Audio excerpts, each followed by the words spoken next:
Hello, good morning. Nandito ako ngayon sa sa harap ng barangay. Nilalakad-lakad ko kasi chapel yan, chapel namin. So, nilalakad ko para mawala yung sakit ng likod ko dahil nga mahirap talagang may nararamdaman. Supposed to be talagang inaano ko talaga. Kailangan na ilakad para mawala yung sakit ng likod ko. Masakit kasi, grabe sakit nila itong ko, yung balakang ko sa likod.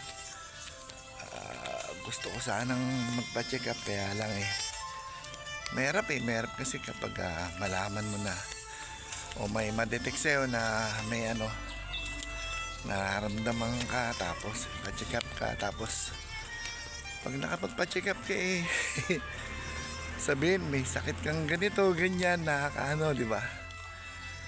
So, ganun lang talaga. Tis-tis na lang habang wala kang pampa-check up din. Ito, naglalakad ako, nilalakad ko yung sakit ng tuhod ko. Tapos sakit pa ng balakang ko. Dito sa likod to, inaamba ko yung sakit ng likod ko, grabe. Good morning, ito. Video ko ng sarili ko. Wala, trip ko lang ba? Masakit Maganda yung ilakad mo ng hanggang 200 meters ang layo nito siguro. Hanggang paikot na ako. Ayan. 10 ganito, paulit-ulit. Okay na. Kaya ito. Talaga. Sarap maglakad, di ba? Ayan, nilalakad ko.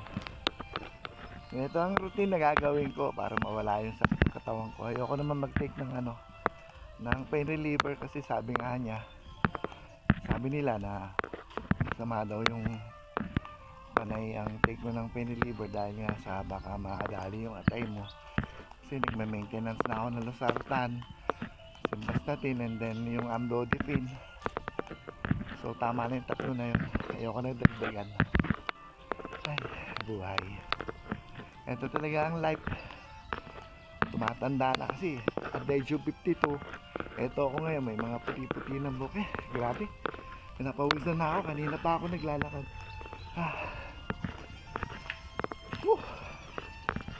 Grabe pawis ko. Hindi ko bahay yan sabihin nyo bahay ko yan. Hindi. Pinagagawa ng yan, barangay hall.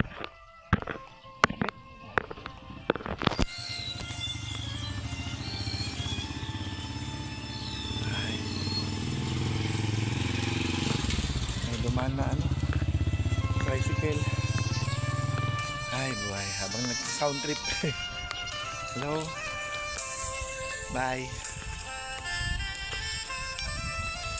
Ito na ako sa barangay ulit.